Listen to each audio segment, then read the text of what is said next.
अच्छा, हम ना एक राउंड खेलते हैं। आप लोग ना बहुत ज़्यादा जिम में आपने देखा होगा लोग प्रोटीन ऐसे ऐसे हिला रहे हैं, तो हमारे राउंड का नाम है कम फास्ट। ठीक है?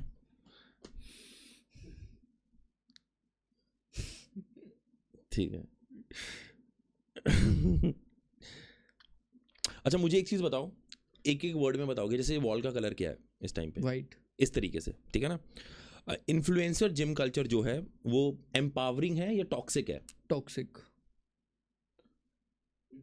तुम समझ गए ना मैं किसको टारगेट कर रहा हूँ? ठीक है। सप्लीमेंट्स असेंशियल या ओवर हाइप्ड? एसेंशियल। दोबारा से करते हैं, ठीक है? असेंशियल, ठीक है। सप्लीमेंट्स असेंशियल या ओवर हाइप्ड? एसेंशियल्स। ठीक है। Real fitness versus photo fitness, real fitness versus photo fitness, कौन बिल पे कर पाता है, किससे पैसा कमाया जाता है? Real fitness. यार ऐसा नहीं है यार, फोटो फिटनेस में ज़्यादा पैसा वही कमा रहे हैं। मगर जो रियल फिटनेस पे है उनका माइंडसेट वैसा है, तो वो अपने उसमें जो भी काम बाहर कर का रहे हैं धंधा है उसमें वो। फोड़ रहे लॉन्ग हैं, टर्म है ना। उसमें फोड़ रहे हैं वो। चेंज करना है आंसर। नहीं, अगला क्वेश्चन पढ़ रहा था। जो हमारी इंडियन फिटनेस इंडस्ट्री है अभी रेडी है चेंज के लिए, कि चेंज करके हम रियलिटी की तरफ जाएं जहाँ पे हम मेडल ला पाएं, या फिर अभी भी वो सिर्फ ट्रेंड को चेज कर रही है? यही वो टाइम है जिसमें हम चेंज कर सकते हैं। अगर इसके बाद चेंज नहीं हुआ तो ये कभी चेंज नहीं हो पाएगा। तो ये एक ऐसे मोड़ पे खड़े हैं, या तो हम लेफ्ट जा सकते हैं या राइट जा सकते हैं, तो यही चेंज का टाइम है। The right time. हमें जेन्युइनली आई फील दैट कि ट्रेंड फॉलो ना हो, rather than we follow the real, जहाँ पे हमें मेडल्स, हमारा नाम हो सके वर्ल्ड में। बिल्कुल। अच्छा, एक ऑनेस्ट एडवाइस देना जो आप हर जिम वाले बंदे को देना चाहते हो जो पहली बार जिम जा रहा है और वेट उठाने वाला है। अपने फैट लॉस मसल गेन से ज़्यादा अपने बॉडी मैकेनिज्म पे काम करें, और उसके बाद जब बॉडी मैकेनिज्म आपका ठीक हो जाए उसके बाद फैट लॉस मसल गेन, ये बहुत ही आसान चीज़ें हैं। अगर हम देखें कि हम देखते हैं 3 मंथ्स में ट्रांसफॉर्मेशन, 4th मंथ में ट्रांसफॉर्मेशन, 6 मंथ में ट्रांसफॉर्मेशन, अगर ट्रांसफॉर्मेशन इतनी ईजिली हो ही जाती हैं तो आप सोचो ना कितना ईजी काम है वो। तो सबसे मुश्किल काम है आपको अपनी बॉडी का मैकेनिज्म ठीक करना, आपको पेन फ्री लाइफ जीना, ठीक है, और फिजिकली आप इंटरनली फिट रहें, वो सबसे मुश्किल काम है। तो मेरा सबसे पहले रहता है कि आप सबसे पहले अपने बॉडी मैकेनिज्म को ठीक करो, क्योंकि आप जब बॉडी सही मैकेनिज्म से काम करेंगे तो जो चीज़ जहाँ पर रियल में आपको टेंशन देनी चाहिए, प्रेशर देना चाहिए जिस भी एक्सरसाइज में, वो वहीं पर काम करेगी। अगर कभी आपने देखा हो कि कहीं पर आपकी पेन है या कोई चीज़ काम नहीं कर रही, आप बाइसेप्स कर रहे हैं मगर बाइसेप में प्रेशर ही नहीं आ रहा, ट्राइसेप्स में आ रहा है। आप शोल्डर कर रहे हैं, शोल्डर में नहीं आ रहा, बैक में आ रहा है। मान लो मेरे पेन बैक में है, मैंने डंबल उठाए तो कहाँ पर आएगा? जैसे डंबल बैक में आएगा ना, तो मेरा मैकेनिज्म में कहीं ना कहीं प्रॉब्लम है, तभी बैक में आया। तो पहले मैकेनिज्म ठीक करो, उसके बाद अपने गोल को ऐसा करो कि मुझे ये करना है, या जो भी आपका बहुत बड़ा गोल आपने सोच रखा है वो बहुत इजी गोल है। सबसे बड़ा गोल है कि आपको मैकेनिज्म ठीक करना, जो कि लोग नहीं कर रहे हैं, क्योंकि लोगों को चाहिए आज ही मिल जाए या कल मिल जाए फास्ट रिजल्ट, कि मुझे अपीयरेंस में अच्छा दिख जाऊं, अंदर क्या चल रहा है कोई फर्क नहीं पड़ रहा।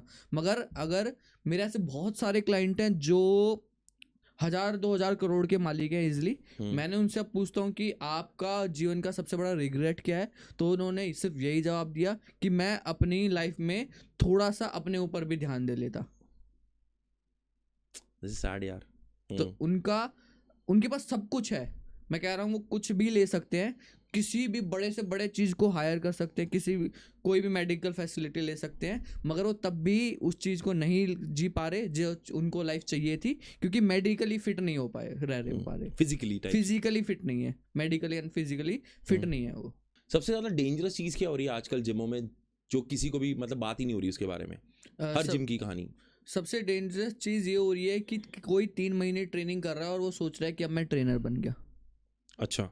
क्योंकि मैंने किसी को अगर गाइड किया, आप मेरे पास ट्रेनिंग लेने आए, मैंने आपकी बॉडी के अकॉर्डिंगली आपको गाइड किया था, तो अगर मैंने आपकी बॉडी के अकॉर्डिंगली आपको गाइड किया तो आपकी बॉडी पे सूट करी ना वो चीज़, आपने वो फर्दर किसी को आगे बता दी, बट एक्चुअली में वो आपकी बॉडी के लिए थी। तो जो चीज़ आपके लिए सही काम करी उसके लिए वो इंजरी बन गई। तो ट्रेनर जितने भी हैं उसमें मैं अपनी ही मार्केट की अपनी ही उसमें बुराई कर रहा हूँ कि 50% जो ट्रेनर है, 50 भी नहीं 60% जो ट्रेनर या कोचेज हैं वो ऐसे बने हैं कि 4-5 महीने जिम गए और वो आज बोल रहे हैं कि जी हम ट्रेनर बन गए। तो मार्केट में ये चल रहा है, और ये जैसे जैसे चीज़ें हो जाएंगी और गवर्नमेंट भी थोड़ा ध्यान देंगी इन पे, लाइसेंस बना देंगे जैसे बाहर की कंट्रीज में होता है, दुबई में है, यूएसए में है, वहाँ पर कोचेस को लाइसेंस मिलता है, ट्रेनर्स को लाइसेंस मिलता है, उसके बिना आप ट्रेनिंग नहीं करा सकते। तो मैं चाहता हूँ, मेरा ऐसा मानना है कि इंडिया में भी ऐसा कुछ कल्चर होना चाहिए जिसकी वजह से लोगों को फिटनेस से डर ना लगे। इन कोचेज ने, क्योंकि आपको जितना मैंने सिखाया वो आपके लिए सिखाया था, आपने किसी और को कराया वो इंजरी हो गई, या मैंने वाई पर्सन को करवाया वो एक्स को करवाएगा उसको इंजरी हो गई, तो फिटनेस से डरने लग गया कि जिम में तो जाते ही इंजरी हो जाती है और मेरे को जिम शूट नहीं करती। ये एक बहुत कॉमन वर्ड आता है आजकल कि मेरे को तो भाई जिम शूट नहीं करती, जाता हूँ तो दिक्कतें शुरू हो जाती है। वो दिक्कतें ऐसे शुरू होती है, तो उसका रीज़न ये है, वो चेंज होना चाहिए। अच्छा, मुझे एक और चीज़ बताओ, जो इंडियन फिटनेस इंडस्ट्री है उसमें स्टेरॉइड्स बहुत कॉमनली यूज़ हो रहे हैं, जिम में भी openly injections, injectables, fat Berners, ये सब कहाँ से, ये क्या हो रहा है, ये मतलब कैसे हो रहा है? ये लोगों को शॉर्ट टर्म गेन चाहिए और जो ये ट्रेनर कोचेज है उनको पैसा चाहिए। वो 2 रुपए के पैसे के लिए उसको देने को तैयार है और लोग शॉर्ट टर्म गेन के लिए उनको लेने को तैयार है। इन दोनों में जब कोई चीज़ सुधरेगी, या तो कोई ऐसा बंदा है जैसे हम लोगों को गाइड कर रहे हैं, जी गलत है तो गलत ही है, आप उसको कितने रुपए भी दे दो, मैं उसका ज्ञान नहीं दूंगा तो नहीं दूंगा। और ज्ञान क्या दूंगा, मैंने उसकी एजुकेशन ही नहीं ली। मैं पीएचडी तक पहुंच गया, मैं भी पढ़ सकता था स्टेरॉइड के बारे में, मैंने नहीं पढ़ा क्योंकि मुझे पता है कि जो चीज़ है ही नहीं हमारे सिलेबस में, हमारा ईमान ही नहीं मान रहा, गलत है तो गलत है। मैं कितने भी अच्छे तरीके, स्टेरॉइड बनाए गए मेडिकल पर्पस से, आपको देने मेडिकल पर्पस से वो 5 mg, मैं दे रहा हूँ उसको 50 mg, मुझे पता है ना वो कहीं ना कहीं रिएक्ट करेगी आगे जाके, तो मेरा ईमान माना नहीं तो मैंने उसकी पढ़ाई नहीं करी। तो जब तक ये चीज़ें दोनों तरफ से नहीं सुधरेंगी, जब तक लोग ऐसे चीज़ों को समझेंगे नहीं, तब तक ये चीज़ इम्प्रूव नहीं हो पाएगी। ओके। आपने ये कहानी सुनी है तरुण गिल की? बिल्कुल। ही वाज एक टाइम पे ट्रेंड कर रहे थे इंडस्ट्री के अंदर, इन्फ्लुएंसर इंडस्ट्री ओवर इंस्टाग्राम, जहाँ पर मैगी खा रहे हैं, चॉकलेट खा रहे हैं, blah blah blah, and now he has a very different body, जैक्ट से बिल्कुल नॉर्मल ह्यूमन की मैन बूब्स आए हुए हैं, पेट बाहर है।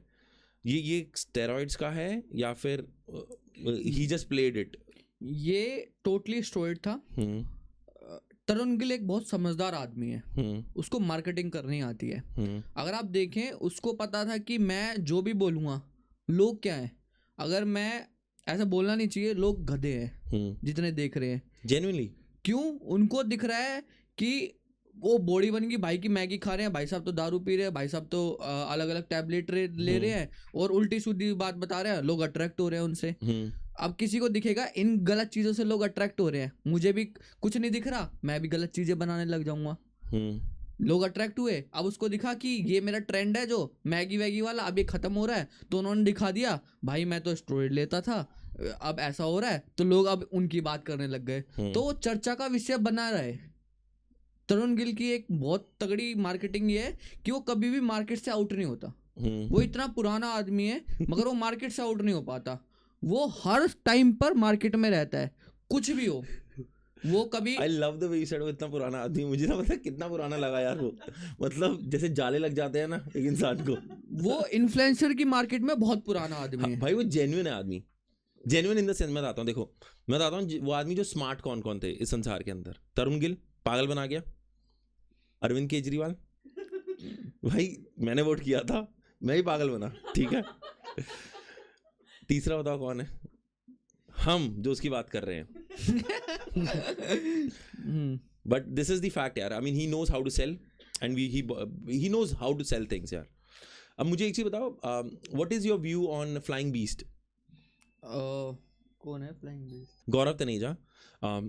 ही स्टार्टेड अ फिटनेस इन्फ्लुएंसर वाला, एंड मुझे ऐसा लगा वो बहुत अच्छा कर रहा है क्योंकि वो पढ़ के बातें बता रहा था, and then he routed to a different, क्योंकि मुझे ऐसा लगा, उसको लगा कि फिटनेस इंडस्ट्री में ना स्कोप ही नहीं है आगे।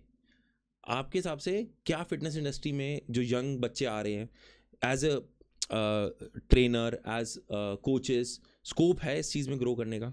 बिल्स पे कर पाता है कि वो मेरे को, मतलब घर के खर्चे चल जाते हैं? बिल्कुल, अगर आप सही तरीके से काम करोगे, घर के खर्चे क्या, बहुत अच्छा एक स्टैंडर्ड मेंटेन कर सकते हो और बहुत अच्छा अर्निंग है। बट ये सारी दिक्कत क्या है कि आप इन्फ्लुएंसर बन रहे हो, आपको इन्फ्लुएंसर मार्केटिंग करनी है, ठीक है, तो आप सही तरीके से आप उतना वायरल नहीं हो पाते।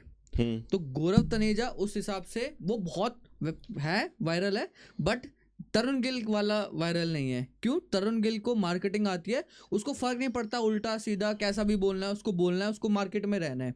आपका ईमान बोल रहा है कि आपको सही बोलना है, तो आप सही के बेस पे ज़्यादा देर मार्केट में नहीं बने रह सकते, क्योंकि ऑडियंस गधी है। हाँ, ये तो ऐसे हो गया दाल बाटी सूरमा, तरुण भाई सूरमा। हाँ, तो चूरमा, अरे